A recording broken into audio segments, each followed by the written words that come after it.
우리가 오늘 본문을 통해서 좀 깨달아 알기 원하는 것은 정말로 우리 가정이 행복해지기 위해서 필요한 것은 무엇인가? 정말로 우리 가족이 행복해지기 위해서 회복되어져야 할 것은 무엇인가입니다. 먼저는 예전에 아버지와 좀 기분 좋게 가족 식사로 고깃집을 가면 100이면 100 항상 싸우고 나와야만 했습니다. 왜 고깃집에 가는데 왜 싸웠냐면 이유는 간단합니다. 저희 아버지는 항상 저희에게 생갈비를 사주려 하였습니다. 그런데 저와 어머니는 생갈비가 비싸니까 아빠 생갈비 말고 우리는 양념갈비 먹을게. 그걸로 계속 싸운 겁니다. 아빠는 생갈비를 먹어. 아니야, 우리는 양념갈비 먹을게. 야, 아빠가 기분 좋게 생갈비 사주려고 그러는데 왜 너희는 양념갈비 먹으려고 하냐? 결국에 어떻게 되냐면요, 아버지만 생갈비 드시고 저랑 어머니는 양념갈비 먹습니다. 그러면 또 어떻습니까? 아빠가 그거에 기분이 상한 겁니다. 왜 이렇게 아빠는 너희들한테 좋은 곳을 사주려고 하고 이렇게 해주려고 하는데 너희는 왜 그 마음을 몰라주고 그렇게 하고 있냐고. 또 저와 저희 어머니는 그 아버지의 마음을 이해하지 못하고 왜 저 사람은 비싼 생갈비만 먹으려고 그러냐고 막 이렇게 이야기하며 기분 좋게 고깃집에 갔다가 싸우고 고깃집을 나오게 되었습니다. 그때 몰랐습니다. 아버지가 왜 그토록 그렇게 생갈비를 사주려고 했는지.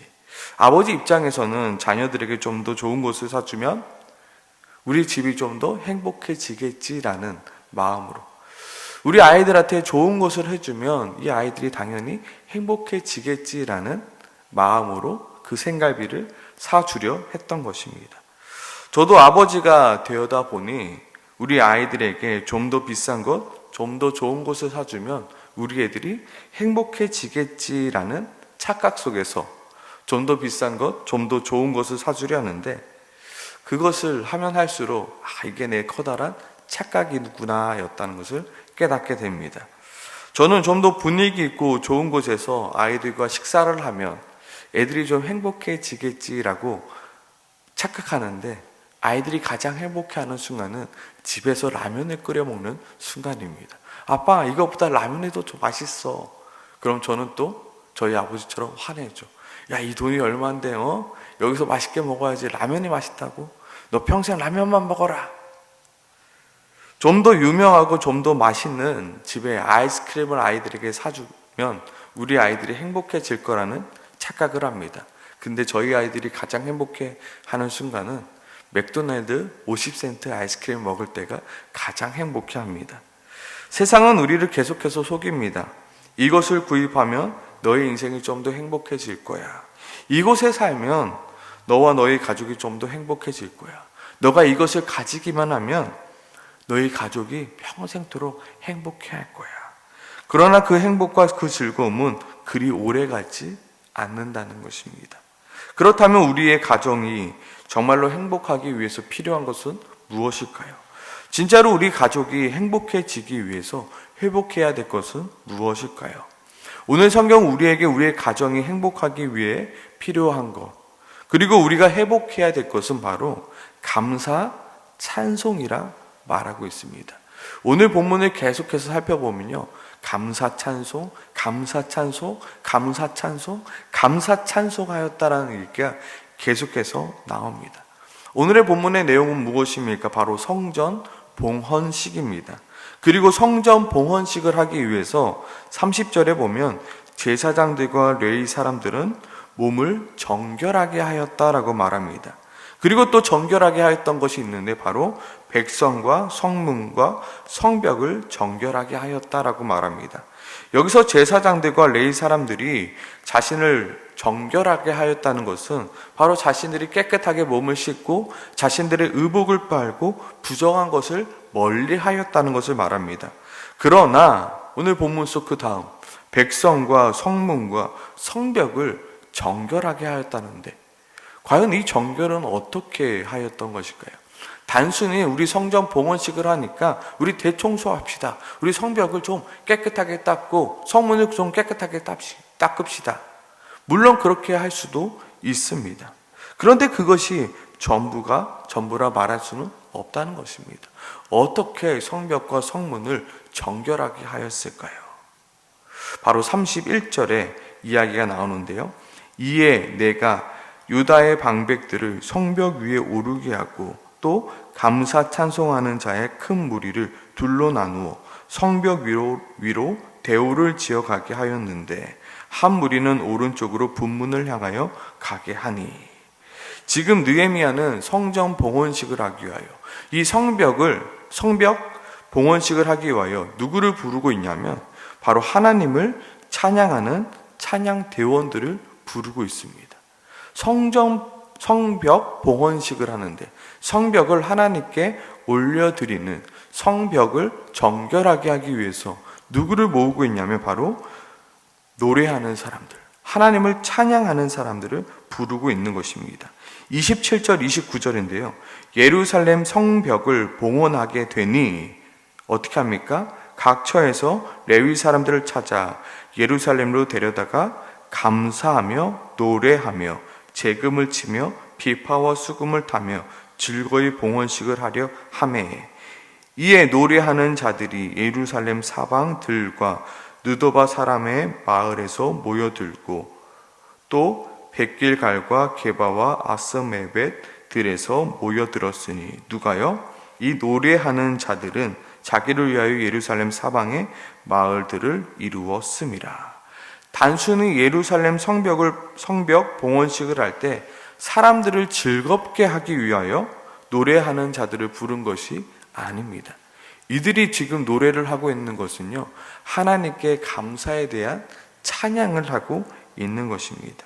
지금 노래하는 자들은 성벽 봉헌식에 매우 중요한 이들입니다. 그래서 예루살렘 성벽을 봉헌하게 될 때 가장 먼저 감사 찬양을 부르는 이들을 불러 모은 것이고, 이들이 성벽 봉헌식의 가장 중요한 파트를 담당하고 있는 것입니다. 다시 한번 성벽 봉헌식으로 돌아가면 이들이 성벽에 올라가 큰 무리를 둘로 나누어 한 무리는 오른쪽으로 향하고요, 또 한 무리는 왼쪽으로 행진하게 됩니다. 이들은 모두 행진할 때 그냥 행진한 것이 아니라 오늘 성경을 자세히 보면 감사 찬송을 부르며 그 성벽을 행진하였다라고 말합니다. 지금 노래하는 자들이 감사 찬송을 부르며 성벽 위를 걷고 있습니다. 지금 예루살렘을 쭉 두르고 있는 그 성벽을 감사 찬송하는 자들의 그 감사 찬송을 부르며 지금 성벽을 걸어가고 있는 것입니다. 한 무리는 오른쪽으로 한 무리는 왼쪽으로 돌고 있습니다. 지금 예루살렘에 하나님을 향한 감사 찬송이 가득 차게 되는 것입니다. 이 예루살렘 성벽을 어떻게 정결하게 하느냐? 그 할 때 하나님을 향한 감사 찬송을 계속적으로 그 성벽을 따라서 사람들이 감사 찬송을 부르며 가는 것입니다. 40절이죠. 이에 감사 찬송하는 두 무리가 하나님 전에 섰고 또 나와 민장의 절반도 함께 하였고 또 무엇을 합니까? 41절에 보면 사람들이 다 나팔을 잡고 42절 무엇을 합니까? 노래하는 자가 크게 찬송하였는데 그 감독은 예스라히야라라고 말하고 있습니다.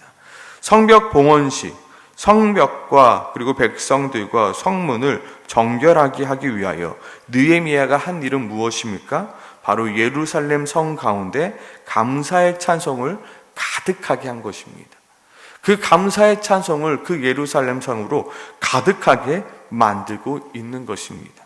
예루살렘 성 가운데 감사의 찬송이 가득한 그날 어떠한 일이 벌어지고 있습니까? 바로 43절이죠.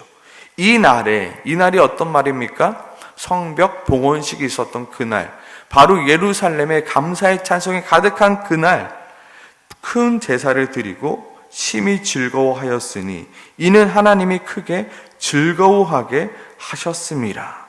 부녀와 어린아이도 즐거워하였으므로 예루살렘이 즐거워하는 소리가 멀리 들렸느니라. 원래 예루살렘에는 즐거워하는 소리가 울려 퍼지지 않았습니다. 왜요? 느헤미야가 보고를 받았을 때만 해도 예루살렘은 황폐한 곳이고 슬픔과 절망과 희망이 없던 곳이었습니다. 그런데 그곳에 감사의 찬송이 울려 퍼지게 되고, 그 감사와 찬송이 그 예루살렘 성에 가득하게 되니 어떻게 됩니까? 사람들이 즐거워하게 되는 것입니다. 오늘 느헤미야가 예루살렘 성벽을 봉헌하였다면 우리는 오늘 무엇을 좀 하면 좋을까요? 느헤미야가 성벽 봉헌식을 하였다면 우리는 우리 가정의 봉헌식을 좀 하였으면 좋겠습니다. 이 성벽을 하나님께서 우리에게 허락해 주셨습니다 하면서 그 성벽을 정결하기 위하여 감사 찬송을 불렀다면, 오늘 우리는 우리의 가정을, 하나님, 이 가정은 하나님께서 우리에게 주셨습니다, 이 가정을 어떻게 정결하게 합니까? 오늘 느헤미야가 했던 것처럼 성벽을 돌며 감사 찬송을 그 예루살렘 성에 가득하게 했던 것처럼 어떻게 하면 우리 가정에 하나님을 향한 감사 찬송을 가득하게 할 수 있을까를 고민해야 하는 것입니다. 성벽만 봉헌식이 있는 것이 아니라 우리의 가정을 또한 봉헌식을 하면 어떨까? 그 봉헌식을 할 때 어떻게 된다고요? 모든 이들이 즐거워하였다. 부녀로부터 시작하여 어린아이들까지 즐거워하였다. 그 예루살렘의 즐거운 소리가 멀리까지 들리게 되었다라고 말하고 있습니다. 얼마 전에 아이들과 어디를 다녀오는 중에 아이들이 음악을 듣고 싶다 하였습니다. 그래, 너희들이 한번 좋아하는 음악을 틀어봐 라고 이야기를 해주니까 우리 아이들이 세상 노래를 막 트는 겁니다. 그래서 제가 너무나도 시끄러워서, 야 얘들아, 그거 말고 하나님 찬양하는 찬송가 없어? 그거 좀 듣자라고 하니까 아이들이 하나님을 찬양하는 찬송가를 틀기 시작합니다. 그러면서 저는 운전하고 있고 아내는 제 옆에 타고 있고 아이들 3명은 뒤에서 그 들려지는 음악에 맞춰서, 찬송에 맞춰서 자기들이 또 찬양을 하고 있는 겁니다. 저는 그 순간이 가장 행복했습니다. 그날 조금 마음이 답답해서요, 차를 몰고 저기 어딘가에 가서 페리를 타고 저기 시티를 갔습니다. 그리고 그 시티에서 맛있는 것도 먹고 즐거운 멋있는 노을도 감상했습니다. 와, 너무 행복하다라는 마음으로 집에 돌아오는 길이었거든요. 근데요, 페리를 타는 것보다, 시티를 구경하는 것보다, 시티에서 맛있는 것을 먹는 것보다 그 순간이 가장 행복했습니다. 가장 그 순간, 그 찬양이 그 차에서 가득하는 순간, 아이들이 뒤에서 하나님을 찬양하고요, 저도 저와 아내와 같이 그 찬양을 따라 부르는데요, 너무나도 그 무엇보다도 행복감이 그 차에 가득하게 되었습니다. 우리가 무엇 할 때 가장 행복할까요? 우리 가정이 무엇 할 때 가장 행복할까요? 그 행복은 오늘 누가 준다고 말하냐면요, 하나님이 주신다 말합니다. 오늘 예루살렘 성에 즐거움이 가득하였다. 왜요? 이는 하나님께서 그들에게 즐거움을 주셨기 때문이다 라고 말합니다. 우리가 행복하려고, 즐거우려고 뭔가를 막 합니다. 어떻게 하면 우리 아이들을 즐겁게 해줄까, 행복하게 해줄까, 우리는 온갖 노력들을 합니다. 그런데 그것이 우리에게 즐거움과 행복을 주는 것이 아니라, 우리가 하나님을 찬양할 때 우리의 존재가 목적은 무엇입니까? 이는 하나님을 찬송하게, 찬양하게 하기 위하여 만들었다 말씀하지 않습니까? 우리가 우리의 존재 목적대로 하나님을 찬양할 때, 우리의 존재 목적대로 하나님을 찬송할 때 우리가 행복해질 수 있다는 것입니다. 정말로 우리의 가족이 행복해질 수 있는 방법은 무엇입니까? 돈을 많이 벌고 좋은 집에 살고 좋은 것을 먹고 누리는 것이 행복이 아니라 우리 집에 찬송이 가득할 때, 그 찬양이 가득할 때 비로소 우리의 가정이 행복해질 수 있다는 것입니다.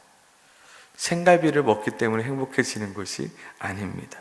좋은 집에 살기 때문에 행복해지는 것이 아닙니다. 값비싼 선물, 좋은 교육을 해줘서 그 자녀들이 행복해지는 것이 아니라 우리 가정 가운데 감사의 찬송이 늘 울려 퍼질 때 비로소 우리가 행복해질 수 있다는 것입니다.